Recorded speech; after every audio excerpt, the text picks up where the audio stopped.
Comment se relever après un divorce ou après une rupture difficile?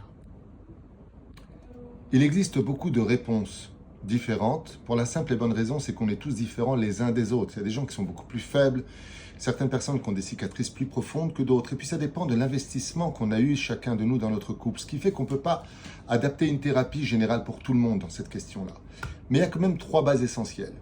La première, acheter sa conscience pour ne jamais regretter si on fait le pas d'une rupture ou d'un divorce. Et pour cela, il faut aller jusqu'au bout. Il faut avoir tout fait jusqu'à la dernière ligne rouge pour être certain de ne pas se retourner sur un passé douloureux ou qui aurait fini avec un pseudo-échec. C'est la première règle. Acheter le fait de ne pas regretter de telle façon à ce que la conscience nous laisse tranquille pour un meilleur avenir. La deuxième chose, vive la réalité. Car malheureusement et heureusement, l'esprit de l'homme est un peu comme des courants d'air. On a beaucoup d'imagination et puis après, on a du mal à réaliser parce que on s'est adapté à une vie qui d'un coup change du jour au lendemain. La porte ne s'ouvre plus, le téléphone ne sonne plus. Et voilà qu'on se retrouve un peu seul face à soi-même, ce qui fait peur.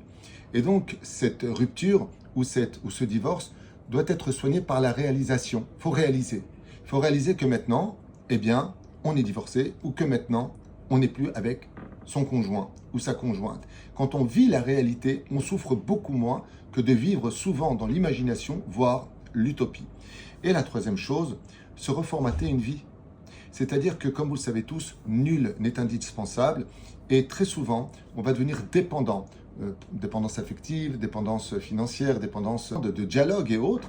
Eh bien, il faut savoir être capable, comme tu l'as fait ce matin avec mon portable qui a bugué, de reformater, de retirer ce qui n'allait pas et de recommencer tout à zéro. Si j'accepte cette idée que si Dieu m'a créé et que je vis encore, c'est que moi, j'ai pas fini ma mission. J'en ai peut-être fini avec l'autre parce qu'il n'y a vraiment plus rien à faire.